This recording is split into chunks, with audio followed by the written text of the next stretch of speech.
Hola chicos, bienvenidos nuevamente. Esta es la clase 2 de la materia Biología CPU. Les comento que esta clase va a estar dividida en 3 partes, en 3 videos de YouTube distintos. En esta parte 1 vamos a ver proteínas, vamos a conocer la estructura y función de las distintas proteínas. En la segunda parte vamos a ver lo que es transporte a través de la membrana. Y en la tercera parte vamos a estar viendo enzimas y metabolismo. También les quiero aclarar para los que no pudieron estar siguiendo la materia hasta hace poquito tiempo, se han incorporado hace poquito tiempo, que semana a semana les vamos a estar dando las clases por YouTube y a través de Más Campus, el email y el Instagram vamos a estar compartiendo los links para que ustedes puedan acceder a los formularios de Google, en donde tienen que llenarlos para contestar los cuestionarios referentes a cada clase y el parcialito referente a cada clase. Recuerden que lo que tienen que hacer es completar en tiempo y forma tanto los cuestionarios como los parcialitos para dar el presente a la clase correspondiente. Y paralelamente, en forma complementaria a esta clase teórica, tienen los apuntes. De los apuntes van a poder sacar toda la información para contestar los cuestionarios y, por supuesto, de esta clase. Como podrán ver en esta diapositiva, las proteínas son biomoléculas que están presentes en distintos componentes que nosotros estamos habituados a ver en la vida cotidiana. Por ejemplo, todo lo que sea carne de consumo humano es el músculo de los animales que comemos, de las vacas, de los cerdos, todo eso es proteína. Y todos los alimentos, ya sean los huevos, las legumbres, los pescados, los quesos, la leche, todo tiene proteínas. Otro tipo de proteínas que hay presentes en nuestro cuerpo son los anticuerpos. Los anticuerpos tienen esa forma de Y, ¿sí? Una inmunoglobulina es un anticuerpo. Y son los anticuerpos que sirven como defensas, que circulan en nuestra sangre, son también proteínas. Entonces, fíjense que todas tienen distintas estructuras. La variedad de las distintas estructuras que presentan las proteínas hacen que tengan una variedad grandísima de distintas funciones en la naturaleza y es lo que vamos a ver a continuación. Como vimos en la clase anterior, la membrana celular, o sea, la membrana de la célula o la membrana plasmática, está compuesta por varios tipos distintos de componentes. Habíamos visto que la mayoría de la membrana estaba formada por lípidos, que son llamados fosfolípidos, y además tenía colesterol, pero yo también les conté que había otros componentes, otras biomoléculas formando la estructura de la membrana, que son las proteínas. Hay proteínas de tipo periféricas, que solo están por fuera, por una cara de la membrana, ya sea por fuera o por dentro, y hay otras proteínas que se llaman integrales, y estas proteínas atraviesan la membrana desde un lado de la cara de la membrana, por ejemplo de la cara externa, y llega hasta la cara interna de la membrana plasmática. En este caso, en esta diapositiva, vemos que hay 3 proteínas integrales y están marcadas 2 proteínas periféricas.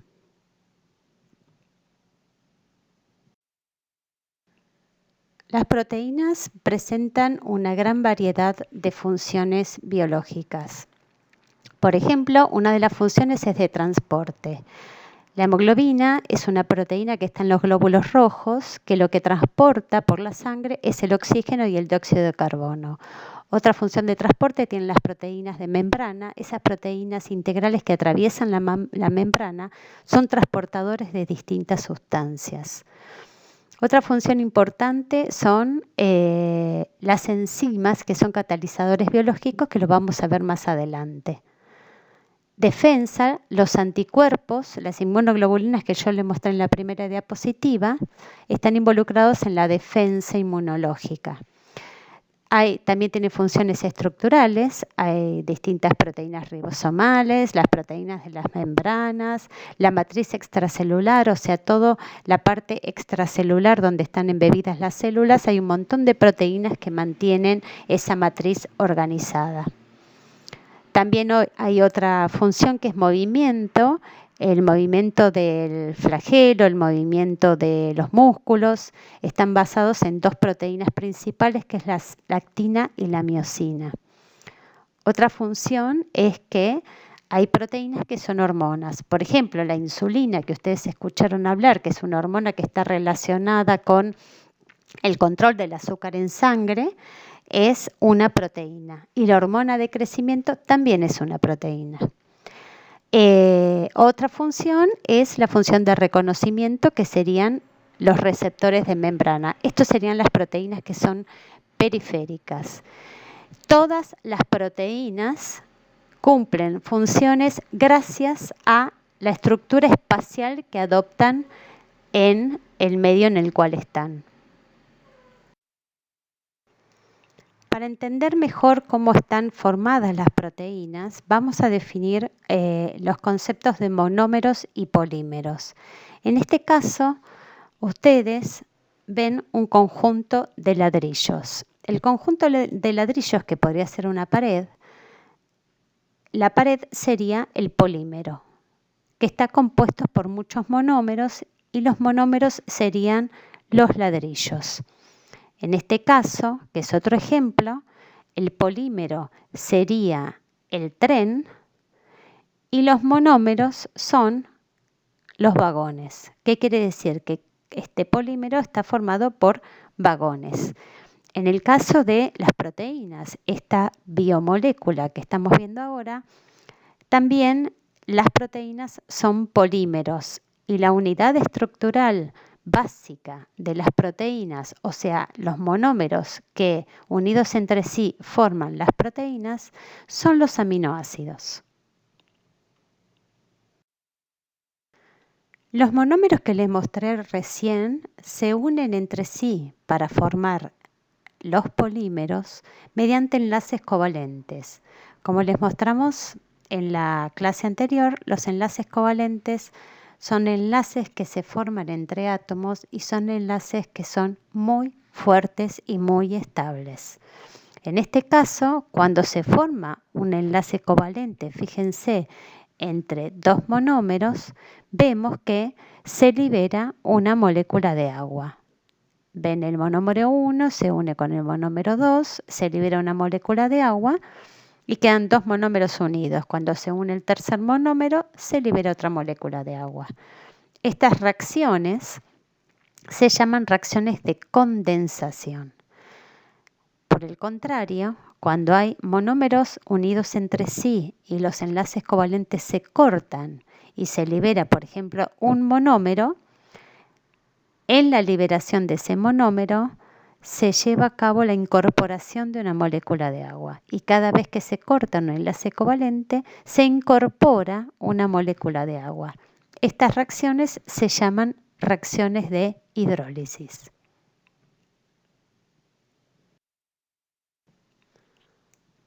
Entonces, volvamos a las proteínas. ¿Cómo estaban compuestas las proteínas? O sea, dijimos que las proteínas son polímeros y los monómeros de las proteínas son aminoácidos. ¿Qué son los aminoácidos? ¿Cuál es la unidad individual que unida entre sí forman las proteínas? Es esta estructura que les muestro acá, que es un carbono central, que se muestra como carbono alfa, que tiene a su izquierda, marcado en verde, un grupo amino, y a su derecha, como verán, tiene unido un grupo carboxilo. Hacia arriba tiene un átomo de hidrógeno unido, y el cuarto enlace que tiene este carbono es un grupo R. Este grupo R es una cadena lateral. Esta cadena lateral puede tener distintos grupos unidos a este carbono central. Depende del grupo que se una a este carbono central, es la identidad de este aminoácido. ¿A qué me refiero? A que todos los aminoácidos tienen este esqueleto particular. El carbono central unido a un grupo amino, unido a un grupo carboxilo, unido a nitrógeno. Pero este grupo R difiere entre cada aminoácido. Entonces, dependiendo del grupo R, qué identidad tenga, si hay unido un ácido, si hay unido una base, si hay unido un compuesto con carga, ¿sí? Esa va a ser la identidad que tenga ese aminoácido y el comportamiento que va a tener. Fíjense en esta diapositiva que se muestra una tabla donde se presentan los 20 aminoácidos que existen en la naturaleza. Los aminoácidos, las columnas amarillas, está marcado el esqueleto común que todos los aminoácidos comparten. Y luego, en la parte izquierda de cada columna amarilla, tienen el grupo que está unido a ese esqueleto común. Entonces, ese grupo se llama grupo R.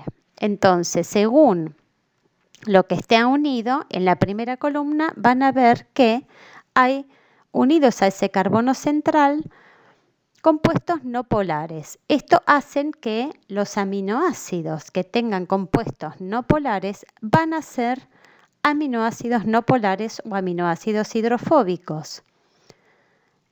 En la segunda columna, en la columna del medio, van a ver que hay aminoácidos que tienen unidos grupos polares sin carga.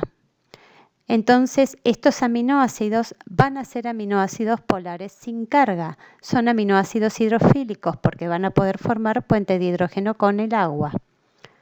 Y en la tercera columna van a observar que hay aminoácidos que presentan grupos R con carga negativa o con carga positiva. Estos aminoácidos también van a ser aminoácidos hidrofílicos porque pueden formar enlaces con el agua.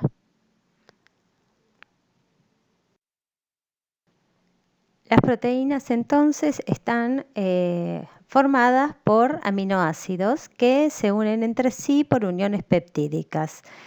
Estas uniones peptídicas son las uniones covalentes que en el caso de las proteínas se les da este nombre particular. Entonces, en esta diapositiva ven que hay un ejemplo con dos aminoácidos. En el aminoácido 1 está mostrado el grupo amino y en el aminoácido 2 está mostrado el grupo carboxilo. La unión covalente se va a formar entre el grupo carboxilo del aminoácido 1 y el grupo amino del aminoácido 2. Y esto, como les expliqué anteriormente, es una reacción de condensación durante la cual se libera una molécula de agua. Fíjense que no está involucrado para nada el grupo R en este tipo de uniones.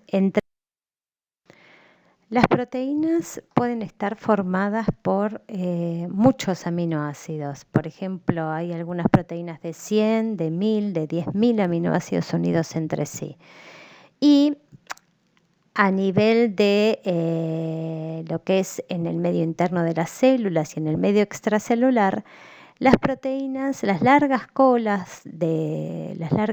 filas de aminoácidos unidos entre sí, no están en formas de alargada, en forma de un cordón alargado, sino que adoptan una estructura espacial determinada. Entonces, ahora lo que les voy a mostrar es cómo se llega a la estructura final de una proteína, que es con la cual van a poder tener su función particular. Lo primero que tienen que saber es que las uniones de los aminoácidos entre sí, formando una hilera larga, una secuencia de aminoácidos, es la estructura primaria de una proteína. ¿Sí? Como se muestra en esta parte de la diapositiva, los monómeros de aminoácidos unidos entre sí mediante uniones peptídicas forman lo que se llama la estructura primaria. Pero esta estructura, esta hilera de aminoácidos unidos entre sí, espacialmente adopta luego lo que es una estructura secundaria. La estructura secundaria es como si este cordón se enroscara sobre sí mismo formando lo que es la alfa hélice se llama, que es como si fuera un resorte. Y hay otro tipo de estructura secundaria que se llama hoja plegada beta, que es como si adoptara la forma de un abanico. Estos dos tipos de forma espacial que adoptan en el espacio se llama estructura secundaria. Son patrones regulares, son patrones repetidos y están estabilizados por puentes de hidrógeno, uniones puentes de hidrógeno entre los aminoácidos que quedan enfrentados.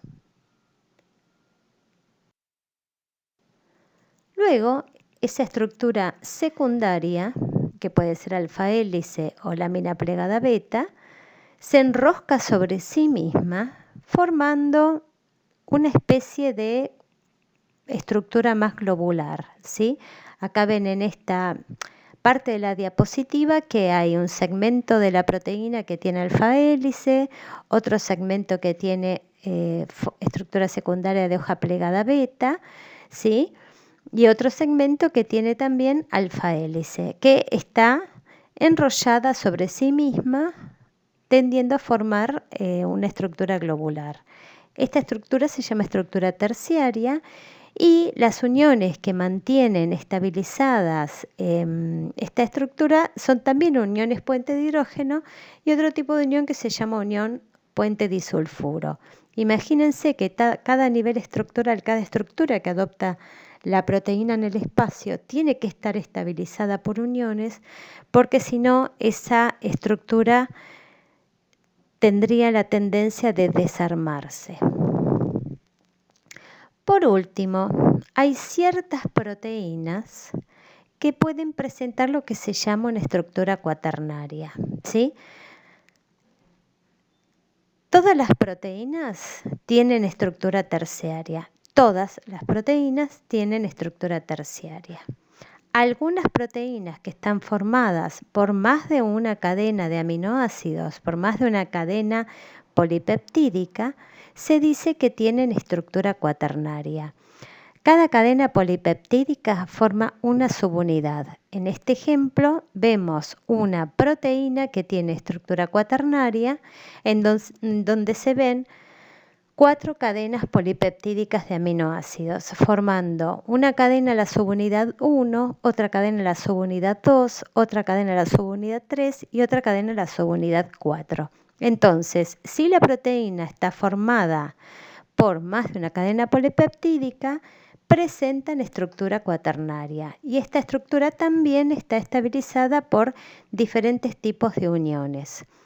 Un ejemplo de proteína que tiene estructura cuaternaria es la hemoglobina, que sería la proteína que transporta el oxígeno y el dióxido de carbono en la sangre, y esta proteína es la que se encuentra dentro de los glóbulos rojos. Y otro ejemplo que les puedo dar es el de los anticuerpos, que también, fíjense, están formados por 4 cadenas polipeptídicas, 2 cadenas azules y 2 cadenas rojas que están estabilizadas por distintos tipos de uniones.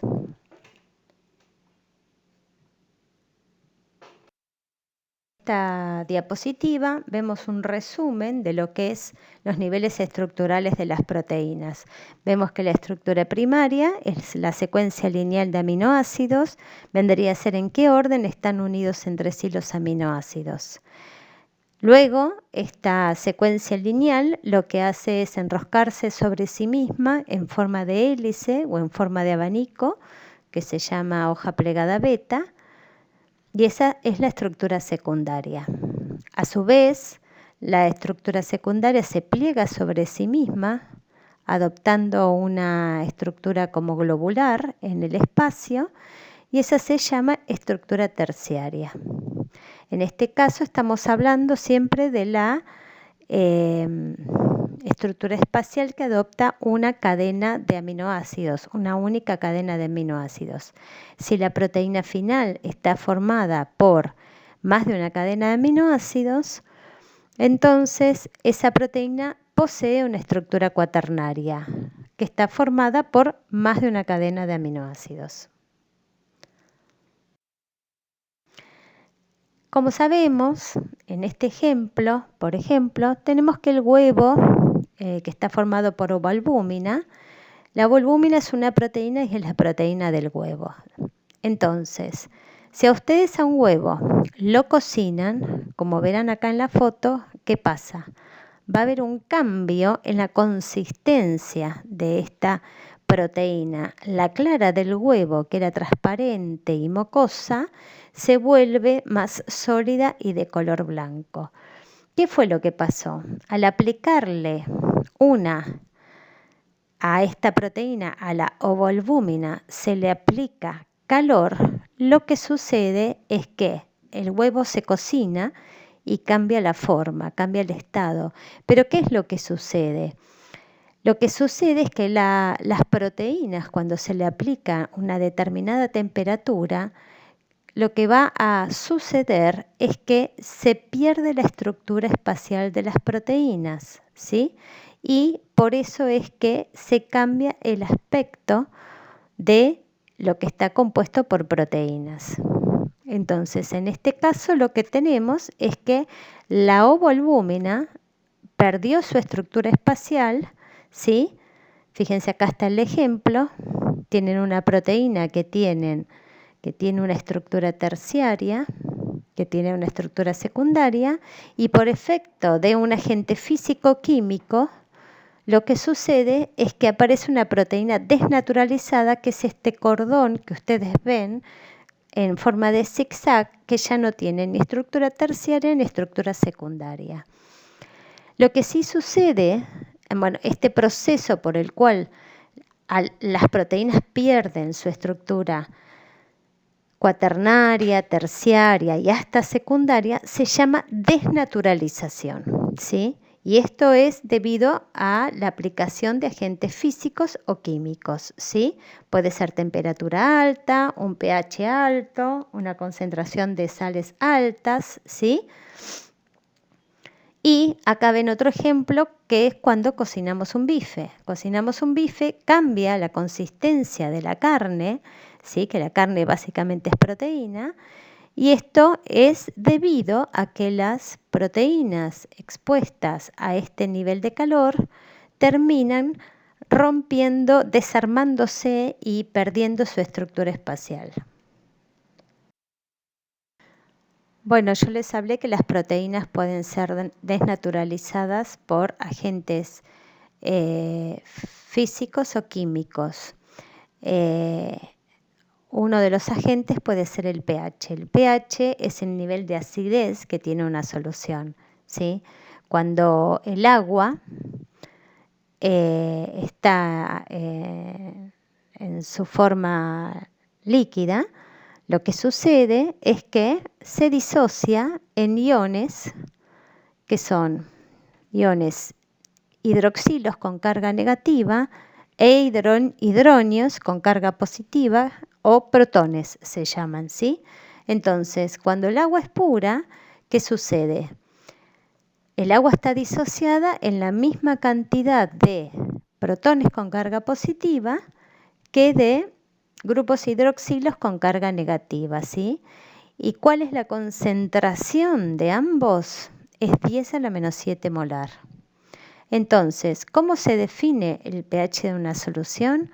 Como menos el logaritmo de la concentración de protones. Si uno le mide el pH al agua pura, es el menos el logaritmo de 10 a la menos 7, y eso nos da 7. ¿Qué quiere decir? Que el agua pura tiene un pH igual a 7. Acá les muestro cuál es la escala de pH, ¿sí? El pH neutro es un pH igual a 7.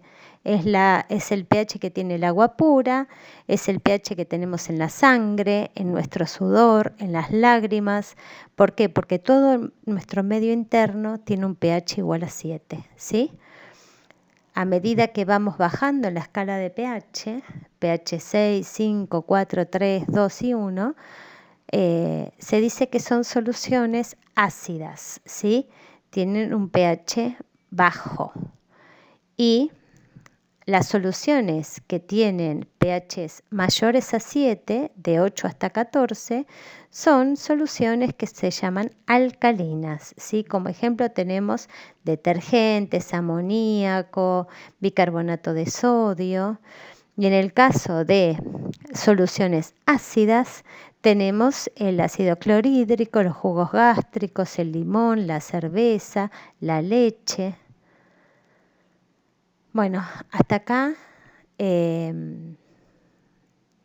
termina la primera parte de la teórica relacionada con las proteínas.